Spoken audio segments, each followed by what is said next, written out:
Bonjour ou bonsoir à vous tous. Vous êtes dans Le Monde en 7 ce samedi. On va faire le tour d'horizon, comme on en a l'habitude, de quelques sujets de l'actualité sur le continent et au Togo, des sujets marquants. Nous allons parler aujourd'hui de la Côte d'Ivoire avec une question. Quelle va être la stratégie de l'opposition quand on sait que les ténors ont été exclus de la présidentielle d'octobre prochain? Nous parlerons également du Sénégal où 3 anciens ministres de l'administration précédente sont inculpés par la Haute Cour de justice. Au niveau du Bénin, un leader de l'opposition, de partis politiques et 2 fonctionnaires ont été également condamnés par la criette. Et puis le Togo, on va faire cette analyse de propos tenus par Jean-Pierre Fabre, qui a été sévèrement taclé par Nathaniel Olympio. Et plus largement, on interrogera la stratégie de l'opposition dans le contexte politique actuel. J'ai 3 invités, mais 2 sont déjà sur le plateau pour faire le débat avec moi. Horus Donkovi, activiste panafricain. Bonsoir Horus, ça fait un petit bail. Ça fait un bon moment. Bonsoir Samuel, bonsoir à mon frère qui est sur le plateau, bonsoir à tous ceux qui nous suivent, c'est un plaisir. Et merci d'être avec nous. Face à vous, nous avons Aklesor Essor qui est coach et consultant en communication. Bonsoir Aklesor. Bonsoir Samuel, bonsoir Horus, bonsoir à tous les téléspectateurs de Néo. J'espère que tout le monde va bien et bonne journée pour le début de tout ce qu'on va faire. Merci beaucoup. Je pense que Aklesor, la consonance du nom montre que vous êtes Kabye. Qu'est-ce que ça veut dire Aklesor? Ça veut dire que Dieu est le tout-puissant, l'omnipotent, l'omniprésent et personne ne peut le dépasser. Et ça me parle à moi qui suis pasteur. Merci à vous d'être notre invité. On va commencer donc, comme je le disais, par la Côte d'Ivoire. La présidentielle, c'est en octobre prochain, selon le calendrier électoral. Mais pour l'heure, les ténors de l'opposition, l'ancien président Laurent Gbagbo, l'ancien premier ministre Guillaume Soro, l'ancien ministre Charles Blé Goudé et maintenant le président du PDCI Tidjane Thiam sont pour le moment exclus de cette élection, qui pour des condamnations à 20 ans de prison, qui pour faute de nationalité, qui l'affaire a été finalement réglée, je parle de Tidjane Thiam, mais qui jusque-là n'a pas encore été réintégré sur cette liste. Alors quelle solution pour la participation de ces ténors? Est-ce que déjà ce climat Horus Donkovi, ce qu'on voit actuellement au niveau de la Côte d'Ivoire, est-ce que ce n'est pas un climat qui craint pour la prochaine présidentielle quand on connaît l'histoire politique de la Côte d'Ivoire? Je trouve que c'est un climat qui, pour moi, n'est pas un climat apaisant. C'est-à-dire, j'aurais souhaité pour la Côte d'Ivoire 2 choses. La première, c'est que la génération la plus ancienne accepte de céder les clés à la génération la plus jeune. Et que l'on puisse assister vraiment à un débat de fond, à un débat détaillé, à un débat chiffré entre des acteurs politiques qui, quelque part, même s'ils sont jeunes, maîtrisent quand même les rouages de la politique ivoirienne et maîtrisent son histoire. Par exemple, je trouve qu'il aurait été intéressant, par exemple, pour la Côte d'Ivoire, d'avoir un débat entre Thiam et Billon, entre Billon et Touré, entre Blé Goudé et Thiam, entre Thiam et, je ne sais pas, Guillaume Soro, ainsi de suite, mais vraiment sur des choses que l'on souhaite en Afrique, c'est-à-dire des choses chiffrées, des choses détaillées, des projections sur 5, 10, 15 ans concernant la Côte d'Ivoire, et qu'on ait vraiment une opposition d'idées, une opposition de programme.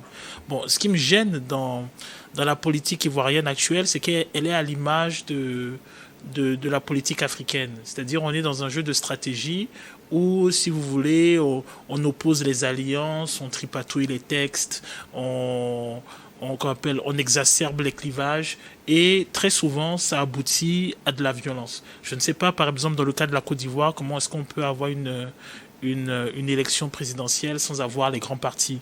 Le PPACI reste un grand parti, qu'on le veuille ou non. Le PDCI reste un grand parti, qu'on le veuille ou non. Des personnes comme Soro, comme Blé Goudé sont des personnes importantes du paysage politique ivoirien, qu'on le veuille ou non. Et donc, le fait qu'on puisse jouer des institutions et des lois, les revisiter, les traduire de telle ou telle manière, pour s'arranger d'exclure toute une partie de la classe politique, pour moi, est quelque chose de préjudiciable. Maintenant, le souci qu'il y a, c'est que je vois un peu ce qui se dit à travers d'autres médias. Je vois qu'il y a certains acteurs qui appellent à des mesures d'exception. Ce qui me gêne avec les mesures d'exception, c'est que elles font jurisprudence ensuite. Et donc, si on a fait cette année, si on fait pour ces élections, qu'est-ce qui est interdit de faire pour les autres. Et petit à petit, on rentre dans un cercle vicieux qui ne dit pas son nom. Donc, pour moi, s'il n'y a pas des élections avec la participation d'un certain nombre de personnes, je trouve que c'est préjudiciable pour la Côte d'Ivoire. C'est un manque de... ça va être un déficit de projection. Et je pense qu'au niveau de la Côte d'Ivoire, c'est vrai qu'on ne le dit pas parce qu'on reste toujours dans les querelles intestines de l'époque. Je pense qu'à un moment, il faut quand même, pour une certaine génération, laisser les brides et les céder à une nouvelle génération qui doit faire... C'est ce que Ouattara avait souhaité il y a quelques années, mais on attend toujours cette nouvelle génération. Est-ce que on va dire, c'est les vieux démons qui ont toujours hanté la politique ivoirienne, qui sont toujours présents?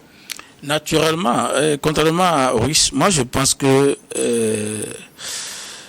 tout ce qu'on a écarté, et quand vous voyez les propos qu'ils ont tenus dernièrement, c'est comme s'ils ont voulu que la Côte d'Ivoire soit à sang à feu. Quand vous voyez, Guillaume Soro avait dit que si Ouattara ne quitte pas, que lui va venir chasser Ouattara, ça voudrait qu'il n'avait pas préconisé l'élection pour faire partie Ouattara.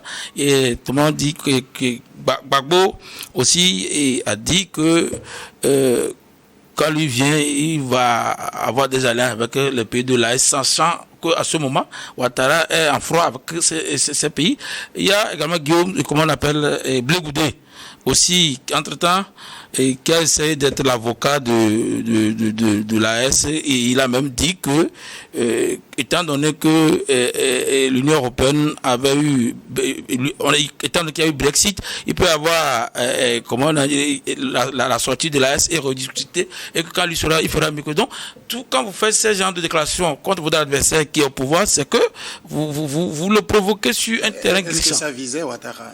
Non, ça ne visait pas directement, mais tout le monde savait que c'est de Ouattara. Parce que, comme c'est en vogue, la gestion des mouvements sociaux, tout le monde veut avoir la cour opérateur à son endroit. Or, ça savoir que quand tu es un politicien, il faut parler de façon doigtée, raisonnée, pour ne pas énerver ni gauche ni à droite. Maintenant, le problème, c'est que je suis d'accord que Urus l'avait dit, sauf par la suite, il a encore contredit. Il a dit il faudrait que les anciens ténors laissent le pouvoir à la nouvelle génération, sans oublier que Gbagbo ici fait partie de ces anciens, Ouattara fait partie de ces. Donc il faudrait que Ouattara et Gbagbo et tous ceux qui ont amené le problème en Côte d'Ivoire n'aillent pas à ces. D'ailleurs, je ne sais pas si ça a changé cette nuit.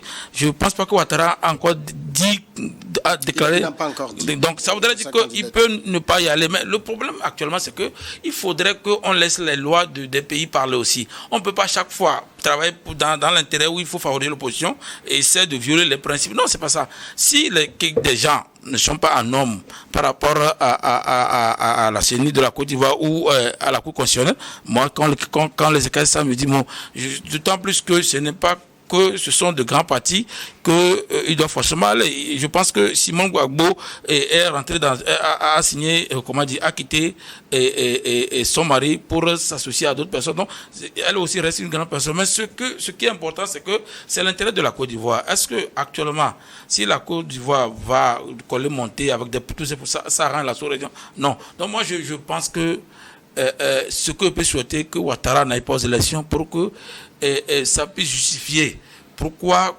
les Gbagbo qu'on sort là ne sont pas sur la liste, même si légalement ils sont quand même écartés. Seulement que c'est le cas de Thiam, puisque son problème a été résolu. Et je pense que dans les jours à venir, la Cour constitutionnelle, étant donné que chez eux, c'est elle qui valide les candidatures comme chez nous, va vouloir passer au cas, parce que quand il a eu congrès, et que dans leur dernier congrès, je pense que on l'a porté comme candidat du parti et je ne pense pas qu'il y a grand-chose à dire par rapport à sa nationalité. Alors maintenant, quand on regarde aussi dans le fond, quand je prends Laurent Gbagbo, quand je prends Guillaume Soro, quand je prends Charles Blé Goudé, c'est sur des condamnations judiciaires qu'ils sont exclus du jeu. Est-ce qu'on peut dire qu'il y a une volonté délibérée du pouvoir ivoirien d'écarter ces hommes-là?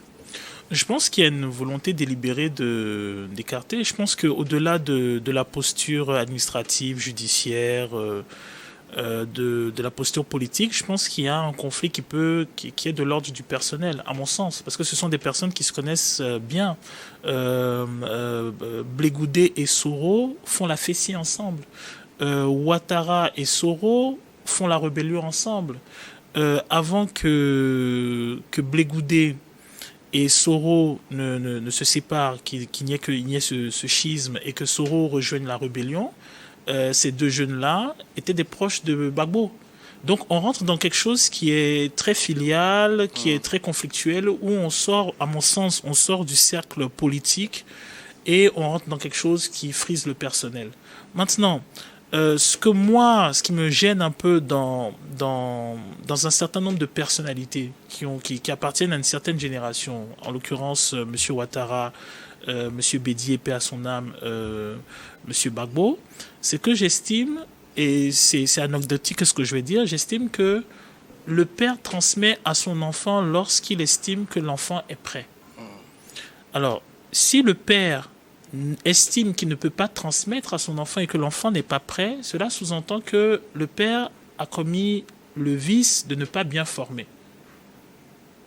Le parti est une cellule, il y a des personnalités maîtresses. Et en fonction des générations, ces personnalités maîtresses émergent et réussissent le pari de gagner la magistrature suprême. Elles essayent une ou deux fois. Quand elles ne réussissent pas, elles transmettent le flambeau à la génération qui suit. Ce qui fait que le parti est dans l'éternité, d'une certaine manière, entre griffes. Donc par conséquent, lorsque vous prenez par exemple le cas de M. Gbagbo avec le FPI, le FPI subit le fait d'avoir un schisme. Donc on a le schisme du FPI qui donne maintenant le FPI et le PPACI. Ça veut dire que quelque part, le leader, le père, le fondateur n'a pas réussi ou n'assume pas d'avoir transmis. Parce que la logique voudrait que maintenant, il y ait des dauphins. Et ces dauphins maintenant que les partisans, les affiliés au parti choisissent parmi le dauphin le fils qui peut représenter la lutte. Et ça, c'est quelque chose qui est récurrent dans nos partis politiques. Donc, mon souci, c'est qu'on a des fils déchus. Sinon, on n'a pas Blé en marge de Gbagbo. C'est étonnant pour des gens qui ont fait jusqu'à la prison ensemble. Sinon, on n'a pas Soro en marge de Ouattara. Étonnant pour des gens qui ont partagé les armes, qui ont partagé la rébellion ensemble. Et cela crée justement les frictions que l'on a actuellement. Normalement, ce qu'on devrait avoir, c'est une génération Ouattara, Gbagbo, Bédié, qui soit à l'image des anciens présidents du Ghana, des anciens présidents du Sénégal, des Obasanjo au Nigeria. Et qu'on ait une nouvelle génération, qui est justement la génération, pour moi, des Soro, des Blé, des Thiam, des Mamadou Touré, des Billon, qui va maintenant proposer des projets. Et c'est aux Ivoiriens maintenant de trancher parmi les projets parce que chaque projet vient d'une école. Donc vous pensez que c'est au niveau de l'opposition qu'on a échoué ce renouvellement? Au niveau de l'opposition, on échoue très souvent ce renouvellement. Si vous êtes un père et que vous êtes fort, je prends par exemple, on va sortir du pays, vous prenez je prends par exemple le Parti démocrate. Tout le monde à un moment a connu Jesse Jackson. Mais après on a eu Obama. C'est toujours le Parti démocrate. Vous allez en France, vous prenez même si ce n'était pas le meilleur des exemples, prenez la famille Le Pen. On a Marine Le Pen. Maintenant, Marine Le Pen a un problème socio-politique, on parle de Bardella. Et c'est ainsi de suite. Vous allez en Chine, vous prenez le PCC chinois. Xi Jinping vient à la suite de quelqu'un, il cédera la place, il y a quelqu'un qui le suivra, et ainsi de suite. Et nous, en Afrique, on a des soucis au sein de nos partis, et c'est ce qui crée à un moment ce remous politique. Or, ce remous politique-là, il est conflictuel. Dans quelques mois, vous allez avoir peut-être des Ivoiriens. Ça a commencé avec le cas de M. Thiam. On a commencé à avoir des députés dans les rues. On a commencé à avoir des gens dans les rues. On a commencé à avoir des incidents. On a commencé à avoir des frictions. Ça va s'échauffer, ça va créer des violences, ça va créer des frictions. Et après, on va rentrer dans une lubie. Et ça, à mon sens, ça a été peut-être celle du RHDP de M. Ouattara. C'est la lubie de croire que l'argent achète la paix. C'est-à-dire que l'embellie économique malheureusement, elle ne fait pas oublier aux gens les sévices que les... Voilà. Donc, je vais terminer avec ce point-là. Donc, les gens, très souvent, oublient que le fait que, oui, il y a eu les ponts, il y a eu les routes, il y a eu ainsi de suite, ne font pas oublier aux Ivoiriens que le processus de réconciliation a été bâclé. Et donc, c'est conflictuel pour ce qui va suivre. Est-ce que, en regardant le jeu politique, on est aussi, parce que vous avez évoqué tout à l'heure le fait que Alassane Ouattara n'est pas encore dit s'il est oui ou non candidat, est-ce qu'on n'est pas en droit de penser qu'il serait en train de baliser le terrain pour quelqu'un d'autre que lui? Ah oui, moi je pense que c'est de bon droit qu'on peut dire qu'il est en train de baliser le terrain pour l'un de ses défunts. Orisha a dit beaucoup ont manqué de préparer leur défunt, et ça, je suis d'accord avec lui, mais il a seulement évoqué le cas que voyons tous les partis au Togo.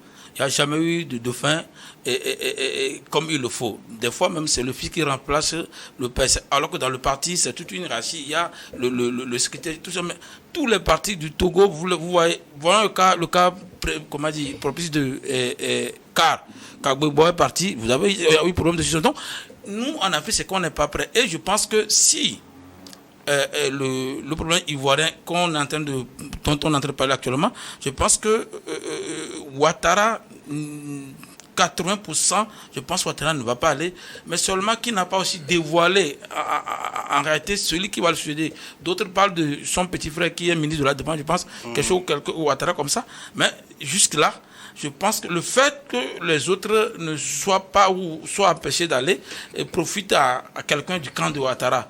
Et moi, je souhaite karma qu'Ouattara même n'y ait pas. Étant donné qu'il a dit l'année passée que si le ténor, à ce moment, Bédi était vivant, si le ténor se retire, lui aussi va se retirer. Donc, c'est le bon moment. Maintenant, qu'il balise la place pour son défunt, je pense que ce n'est pas un crime politique. Moralement, on peut le lui reprocher, mais politiquement, ce n'est pas un crime parce que le parti au pouvoir ne travaille pas pour que l'opposition ait de meilleures parts dans le partage de biens politiques. Donc, l'opposition aussi doit travailler. Vous voyez, je suis d'accord, il a même dit, comment se fait que Gbagbo et Blé Goudé, qui étaient très serrés, aujourd'hui, on voit Blé Goudé veut aller et Gbagbo, ça veut dire que les deux même peuvent se partager même leur aura au niveau des électeurs. Moi, je ne me penche pas trop le cas de Ouattara et Soro parce que Soro était dans le camp de Gbagbo au début et il a même été... C'est plus par opportunité, c'est un opportuniste. C'est ce que je dis. Donc, moi, le fait qu'il soit opportuniste, il ne fait que payer.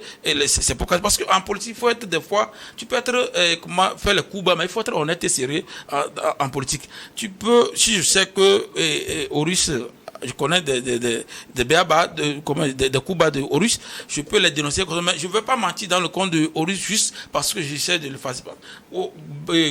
Soro a joué un mauvais jeu et la plupart de ce qui arrive à Côte d'Ivoire, moi je pense que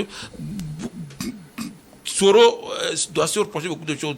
Et dans l'état actuel des choses, pour que la sous-région aille mieux, moi je pense que Ouattara se retire et les gens acceptent que Gbagbo et consorts ne soient recalés par la justice et consorts. Ça ne doit pas amener un problème pour que les Ivoiriens se tuent. La seule alternative que je trouve, c'est que Ouattara n'y aille pas, qu'il prépare un dauphin ou pas, que Ouattara même n'y aille pas. Là, la chef parce que est-ce que ça peut être un lot de consolation pour l'opposition de savoir peut-être on est déjà en mai, le mois de mai est finissant, les élections c'est en octobre, donc moins de 6 mois, ça va être un lot de consolation pour l'opposition de savoir que Ouattara n'y sera pas. Énormément, parce que ça va les soulager, même si on sait que après RHDP c'est pas Ouattara seul, mais c'est comme si au Togo ici, l'opposition est tentée des fois de penser que si Fort ne va pas, ils battront celui qui est là. C'est unir. C'est-à-dire que exactement à Côte d'Ivoire, si la machine même fonctionne comme il le faut, bon, ça ne va pas trop les arranger, mais c'est que eux, c'est la tête qui compte pour eux. Donc, moi, je pense que Ouattara, l'absence de Ouattara sur la liste donnera un bouffée d'air à toute l'opposition. Et on peut même oublier le cas que tel ou tel ne soit pas sur la liste. Moi, je pense qu'il faut faire attention parce que il s'agit de la construction des partis qui sont les nôtres. C'est-à-dire, le Ouattara, si il ne se présente pas, le RHDP, il éclate. C'est-à-dire ne pas se présenter sous l'étiquette du RHDP pour Ouattara, c'est signer l'arrêt de mort du RHDP pour une simple raison. Pour la simple raison qu'il va s'agir de plusieurs personnes à la suite qui vont s'entre-déchirer pour être dauphins. Ils iront au Là, congrès. Ils iront au congrès. S'il désigne Le dauphin. son dauphin d'avance, ça règle le problème. Alors, s'il dessine son dauphin d'avance, on va se retrouver dans la configuration qu'on a eue au Sénégal, où le dauphin a été désigné, mais n'a pas été apprécié, n'a pas été adoubé. Et c'est d'ailleurs ce qu'on a aussi au PDCI. Non, au Sénégal, on savait déjà que Macky Sall était en mauvaise posture. C'est pourquoi son dauphin n'a pas pu faire grand-chose. Non, mais c'est la même chose. C'est-à-dire, on sait que Macky Sall est en mauvaise posture, et ce n'est qu'à quelques mois, on est à quelques mois des élections. Hein. Ce n'est qu'à quelques mois des élections qu'il dessine un dauphin. Et le dauphin n'est pas adoubé. Vous prenez le cas du PDCI, mais c'est exactement la même chose avec l'initiative de Mme Yakpo. C'est-à-dire que Thiam a été présenté comme étant l'héritier d'Oufoué. Et on a fait la naïveté de croire que tout le parti l'accepterait tout simplement parce qu'il est de la descendance d'Oufoué. Or, ce que les gens ont oublié, c'est que Oufoué, c'est un parti unique. Oui. Et donc, il faut pas avoir la naïveté de penser que ceux qui étaient sous le père rêvent que leur fils soit sur le fils du père. C'est pas si vous voyez. Et donc, c'est ce qui s'est passé. Dès que Thiam est arrivé, on a vu des personnes émerger et dire, mais non, nous reconnaissons Houphouët-Boigny, mais il n'est pas question que nous soyons sur celui qui incarnerait entre son fils. D'où la réaction de M. Billon, d'où la réaction de Mme Yakpo qui a failli entraîner le chiffre de la PDCI. Donc, du coup, que M. Ouattara dise non, je ne me présente pas au RHDP, vous allez avoir un schisme du RHDP parce que tout le monde posera la question de savoir mais de quel droit celui-ci est dauphin et pourquoi ne le suis-je pas. D'autant plus que et c'est une bonne chose pour l'opposition. Non, il faut faire attention. Il va l'imposer. Il faut faire très attention. L'imposer ne signifie pas que celui qui est imposé a la légitimité. Je me rappelle, il y a quelques mois, Ouattara s'adressait, je pense, à des diplomates et il disait la phrase suivante, il y a au moins une demi-douzaine de présidentiables dans la salle ici. Exactement.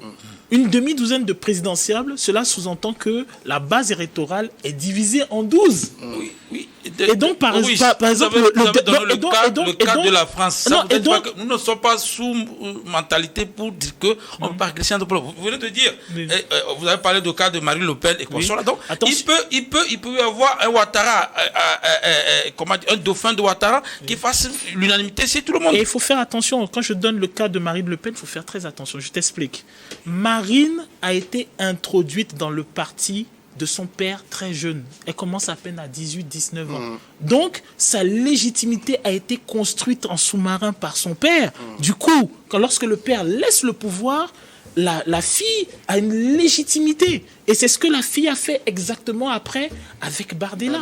La base l'a vu venir. Donc la base l'a vu venir. Marine n'a pas été quelqu'un d'imposé comme cela. Ça n'a pas été, si je suis quand même un peu votre exemple, ça n'a pas été par exemple un problème au niveau du RN ou du FN devenu RN, que ce soit la fille qui remplace le père. Parce que la fille, en fait, a construit sa légitimité politique. Très tôt, le père l'a envoyé comme représentant. Non, mais son papa l'a imposé. Il y a des gens qui n'étaient pas d'accord. Et qu'est-ce que le père a fait? Le père a fait tout ce que bon stratège fait. C'est que le père, maintenant, s'est mouillé pour bloquer tous les adversaires de sa fille. Du coup, Ouattara ne ferait pas la même chose. D'où les adversaires de la fille sont les adversaires de sa propre génération. Mais Marine n'a pas eu à affronter, par exemple, Maigret. Absolument pas. C'est-à-dire, le père a préparé sa fille, s'est occupé de tout ce qu'il y a. Vous allez voir toutes les attaques judiciaires, politiques, et ainsi de suite. C'est le père qui a pris. C'est le père qui a absorbé. Et la fille a fait son chemin. Donc, le souci avec M. Ouattara, c'est que, oui, il y a 12 présidentiables. Mais le problème avec les 12 présidentiables, c'est que aucun n'a la légitimité totale du parti. Conséquence, la base, et très souvent, c'est ce qui arrive, d'ailleurs, c'est ce qu'on a quand vous allez au Cameroun avec Biya, c'est que justement, à défaut d'avoir un des 12 candidats qui ait la légitimité, alors on botte en touche et on se dit, ok, d'accord, comme personne ne peut être celui qui va incarner le parti, on reconduit celui qui était là. Donc Ouattara, vous allez voir dans quelques mois, vous allez avoir des manifestations. Et ça a déjà sur le net, où les gens disent Ouattara n'a qu'à se représenter. Parce que personne n'incarne pour lui... Alors maintenant, dernière question sur le sujet au niveau de l'opposition, puisque c'est ce qu'on analyse, et je vais annoncer d'ailleurs que nous sommes rejoints sur le plateau par Frédéric Azeglo. Bonsoir. Bonsoir. Merci à vous de nous avoir rejoints pour cette émission. Alors, est-ce que l'opposition aujourd'hui a une stratégie pour s'imposer? Parce que là, Gbagbo n'y est pas, Soro n'y est pas, Blegoudé n'y est pas, Thiam n'y est pas. Est-ce qu'il y a une stratégie pour une réintégration?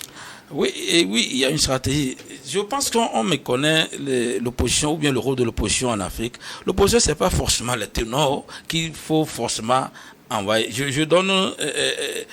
les gens ne connaissaient pas trop longtemps Sonko et comment on appelle le Diomaye Faye. Mais 2 ou 3 ans de cela, on a entendu comment ils ont été très, très, très durs dans les propos. Mais Sonko, il y a eu 10 ans derrière. Oui, non, quand je parle de 10 ans, on ne peut pas me dire que les gens ne connaissent pas les autres parties de la Côte d'Ivoire depuis, mais seulement que les ténors étaient Gbagbo, Bédié et consorts. Mais à un moment donné, il faut savoir que en réalité, il y a la base. Et la base, ce n'est pas eux qui le font. La base, ce sont des gens qui le font. Quand on a eu l'émiettement de FPI, je pense que comment on appelle Afin Guessa, lui aussi tenait un côté du parti avant. Donc il y a les gens là aussi qui vont mobiliser les gens de l'autre côté. Et la Côte d'Ivoire est plus sur communication que nous, parce que il y a des médias ivoiriens, que ce soit les radios consorts là, essaient de parler de la politique à tout moment. Donc en réalité, outre les votes claniques ou les votes par intérêt, je pense que la population ivoirienne est mieux par rapport à nous sur les questions de savoir qui vraiment doit aller faire quoi. Mais jusqu'à présent, c'est comme si, d'après ta question, c'est comme si les gens là n'y vont pas, l'opposition ne verra rien ou n'aura rien parce qu'ils ne sont pas organisés. C'est ce qu'ils laissent croire pour le moment. Non, ils étaient là. Je pense que Bédié était là. PACI sans Gbagbo aux élections. Oui, en réalité, c'est ça que je dis. Quand Horace parlait du caractère de dauphin, il suffit que Gbagbo parle, dit que telle personne qui va, je lui donne ma bénédiction. Quand vous le votez, vous la votez, vous me votez. Et c'est comme ça, un mentor donne le pouvoir à l'autre. Et les gens vont voter. Ce n'est pas forcément Gbagbo d'être à la tête des FPI. C'est ça le problème en Afrique. Nous tous nous sommes ici quand on nous a montré Emmanuel Macron sous la République en marche. Oui. Personne ne pensait qu'il allait effacer François Hollande, mais c'est quand même servi. Donc ça voudrait dire que les ténors doivent quand même promouvoir le dauphin et parler. C'est comme ça doit aller. Si on veut vraiment que PPACI fonctionne et que je pense PDCI et consort là, il faut promouvoir la nouvelle génération. Mais le problème en Afrique, c'est que les ténors font ombrage à la nouvelle génération et ils veulent toujours le faire. Regarde, moi je donne l'exemple du Togo. Regarde, on a connu par exemple PDP. Au lieu qu'on connaisse une autre figure de PDP après, c'est le fils qui est venu. Maintenant, l'hiérarchie, l'ancien SG de PDP était où? Le vice-président du PDP était où? Je donne l'exemple de Cadon. Presque à part Unir, qui a une structure bien définie, je ne suis pas en train de faire la promotion d'Unir. C'est-à-dire que Unir aussi, c'est la suite du RPT. On a connu le père et le fils. Heureusement que vous avez parlé du père et le fils. Je parle de RPT était là. Il y a des ténors aujourd'hui qu'on ne voit pas. Il y a des gens qui sont allés à la retraite forcée quand Unir est arrivé. Mais ce que je suis en train de dire, c'est que les partis politiques en Afrique doivent faire en telle sorte que ce n'est pas un héritage familial. Quand le ténor ne sera pas là, ou le premier ou le fondateur ne sera pas là, on doit forcément avoir quelqu'un qui représente le parti dignement et que le ténor fasse transfert de pouvoir et de promotion, mais ça ne se fait pas. Quand vous voyez, c'est le problème de l'opposition ivoirienne aujourd'hui, c'est que les Ouattara, les Gbagbo, même Bédié quand il n'est pas là, ou veulent toujours voir leur nom aller. C'est pourquoi Gbagbo n'a pas pu promouvoir Blegoudé. Sinon, normalement, si quelqu'un doit aller pour représenter Gbagbo, c'est Blegoudé. Mais ils ne veulent pas. On va écouter aussi Frédéric Azeglo sur le sujet, mais avant de lui donner la parole, Horus, pour vous, est-ce que le fait que les grands ténors disent quel que soit le cas, nous serons présents, ça montre que derrière, ils ont une stratégie de pression? Alors, les grands ténors, ils ont un aura. Et pour moi, un grand ténor, il prépare la génération qui suit. C'est-à-dire, un grand ténor doit pouvoir faire le bilan.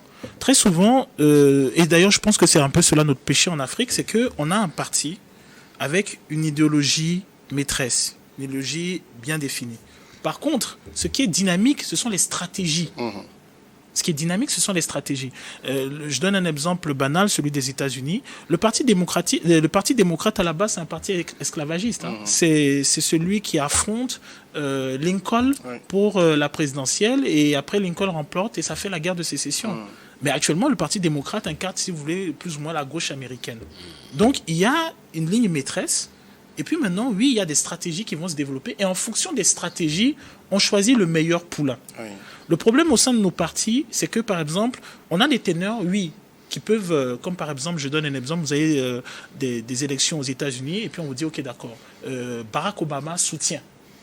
Donc, il donne son onction pour. Cela ne signifie pas que tout le parti, c'est-à-dire tous ceux qui meublent le parti vont voter pour Barack Obama. Non. Mais cela veut dire qu'il estime que celui qui est le candidat qui est le candidat au sein du parti incarne en tout cas lui sa vision stratégique pour le parti. Vous pouvez en avoir d'autres qui eux vont incarner d'autres visions stratégiques. Mais ça va être la même idéologie maîtresse.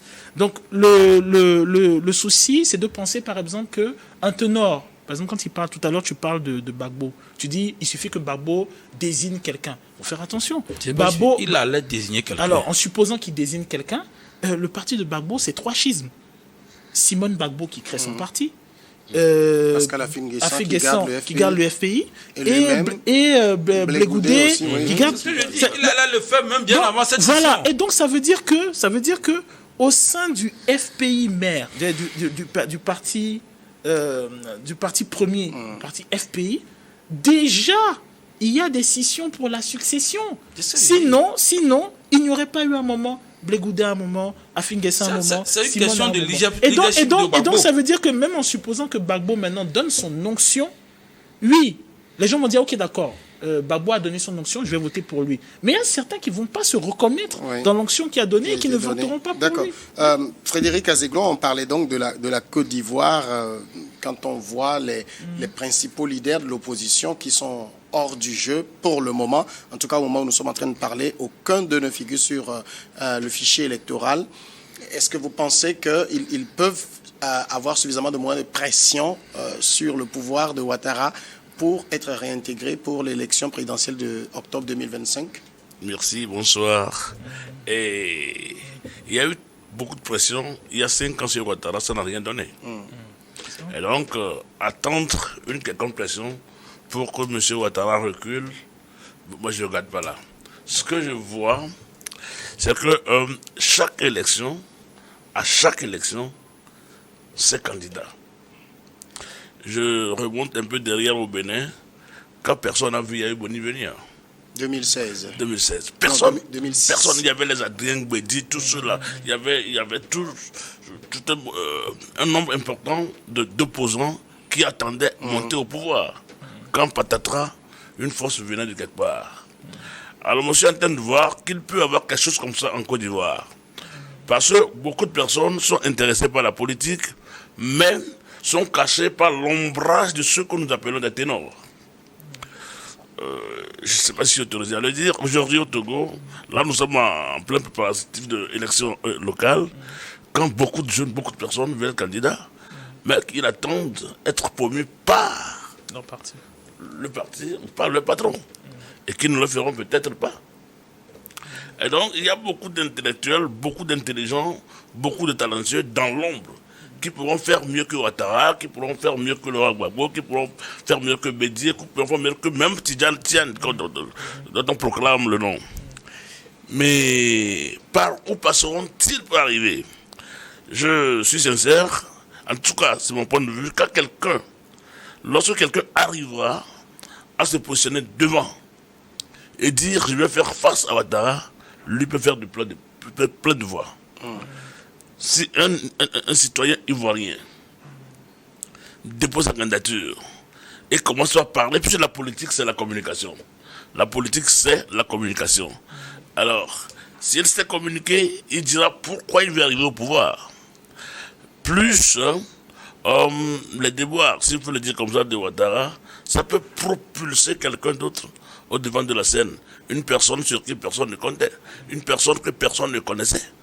Comme mon frère vient de le dire, Ousmane Sonko et Diomaye Faye, on n'arrive même jamais à prononcer son nom parce qu'il était tellement dans l'ombre, on ne le voyait pas. Et donc moi, ça me fait dire que à chaque élection, c'est candidat. À chaque élection, c'est candidat. Maintenant, pour ceux qui sont en train d'être recalés, qu'ils fassent bien le combat pour que leur nom se retrouve. Sinon, le train est vraiment en train de partir. Deuxième sujet, le Sénégal, dont on va parler rapidement avant la pause. 3 anciens ministres de Macky Sall sont inculpés par la Haute Cour de justice. Il s'agit de Ismaïla Madior Fall, ancien ministre de la Justice, inculpé pour tentative de corruption. Il y a également Aïssata Sophie Gladima, ancien ministre des Mines, pour détournement présumé de 193 millions. On a également Salimata Diop, l'ancienne ministre de la Femme, pour complicité de détournement de fonds Covid. Donc les inculpations concernent ici 3 anciens ministres, à Klesso de Macky Sall. Sous d'autres cieux, je verrai les gens parler de chasse aux sorcières, mais quand on connaît la tradition de la démocratie sénégalaise, est-ce qu'on va accuser Ousmane Sonko, Bassirou Diomaye Faye de faire de la chasse aux sorcières? Bien sûr que moi je vais les accuser parce que je me rappelle que, comment on appelle, il y a un directeur de radio, j'oublie son nom, il est chanteur, j'oublie le nom là. Oui, ça va revenir. Oui, lui, on l'a même inquiété parce que au temps de Macky Sall, il communiquait beaucoup. Donc, il a eu tous les problèmes. On l'a même essayé de lui retirer l'autorisation, tout ça. Donc, ça voudrait dire que quand vous voyez tout ce qui s'est passé ou ce qui se passe depuis que les gens sont venus, c'est comme il y a une charge sociale, un règlement de compte. Le problème pour moi en Afrique, c'est que on est en train de crier que les présidents font mandat à vie, mais on ne laisse pas les conditions pour que les gens là puissent partir et laisser le pouvoir. Quand quelqu'un est président et qu'il sait qu'à son arrivée, ou à son départ plutôt, c'est les choses qu'on lui réserve, je pense que c'est normal qu'il fasse tout pour tenir là-bas ou carrément à laisser son dauphin. Alors qu'il faudrait que les élections, après, les gens puissent être présidents et partis normalement. Si on peut les accuser des choses vraiment commises et sans des choses cassées sur l'homme. Vous voyez le cas de Sarkozy, quand on veut donner les inculpations, ils arrivent à le dire clairement. Mais ici, c'est-à-dire que on dit présumé. En droit, quand vous dites présumé, ça veut dire que vous n'avez pas encore les preuves de ce dont vous accusez la personne. Donc, on ne peut pas déjà inculper cette personne. Mais il y a déjà, toute la presse sénégalaise parle comme si les gens là vont déjà aller en prison par rapport à cela. Et moi, la politique africaine est telle à scène que quand nous allons venir, nous allons vous punir. C'est ça qui n'est pas bien.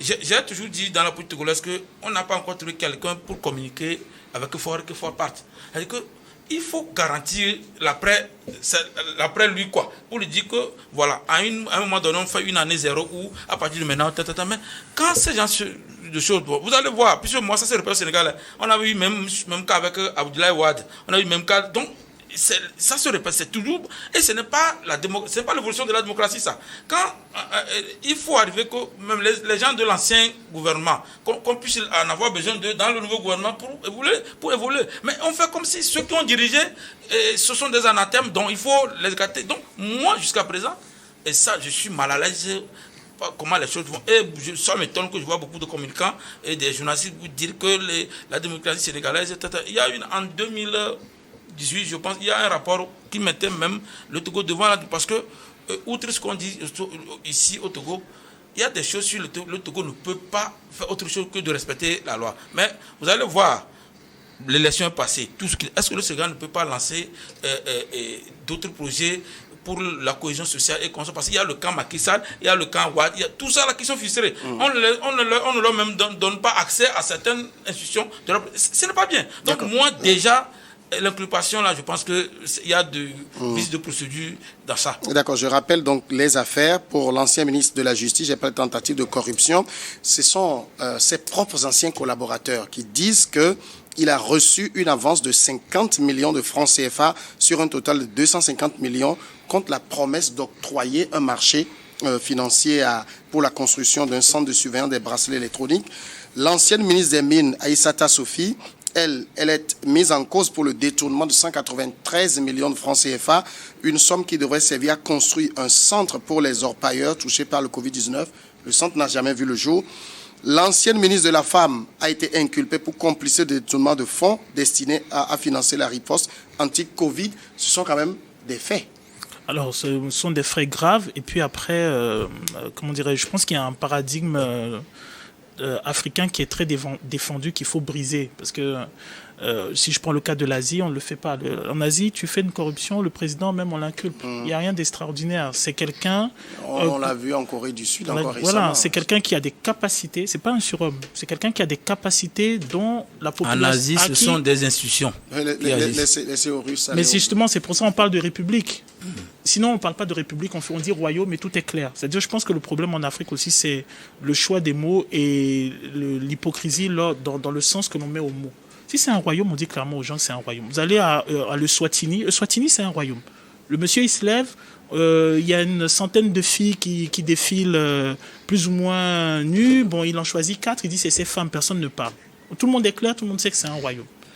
Mais si on prend la peine de dire république, qu'on prend la peine de mettre en place des institutions, alors que ces institutions-là servent à quelque chose, au lieu d'être des gouffres pour le trésor public. Ces personnes ont détourné de l'argent. L'argent n'était pas à eux. L'argent, il vient de deux endroits. Soit de la cotisation des citoyens, soit de prêts qu'on prend quelque part et qu'on doit rembourser avec la cotisation des citoyens. Lorsque on détourne, là par exemple, on a dit on a détourné 180 millions, ainsi de suite. C'est 193 millions. Les gens oublient que 193 millions, c'est l'argent qu'on aurait pu mettre dans la construction d'une école. Une école où il y a 100 enfants qui décrochent, 200 enfants qui décrochent, c'est foutu pour nous. Les 180 millions, ça pouvait faire un hôpital. Il suffit d'aller voir nos services d'urgence. Il y a des gens qui meurent. C'est la vie de personnes qui meurent. Les 180, ça peut faire le tronçon d'un village. Ça peut faire le champ. Ça peut faire la ferme. Ça peut faire le champ piscicole. Ça peut faire une infrastructure c'est-à-dire qui n'est pas une infrastructure fixe, mais qui va être un genre de graine qu'on va planter, qui va donner quelque chose dans 10, 15, 20 ans. Donc, la vision typique africaine de se dire, ok, d'accord, bon, il a détourné 1 milliard, il a détourné 2 milliards, bon, après tout, c'est pas la peine, pourvu qu'il parte, bon, le 1 milliard, on lui donne comme ça, mais non, le 1 milliard qu'on lui donne comme ça, c'est des écoles, ce sont des hôpitaux, ce sont des... Moi, je vais vous donner une anecdote très particulière que j'ai eue, par exemple, il y a de cela 2 semaines.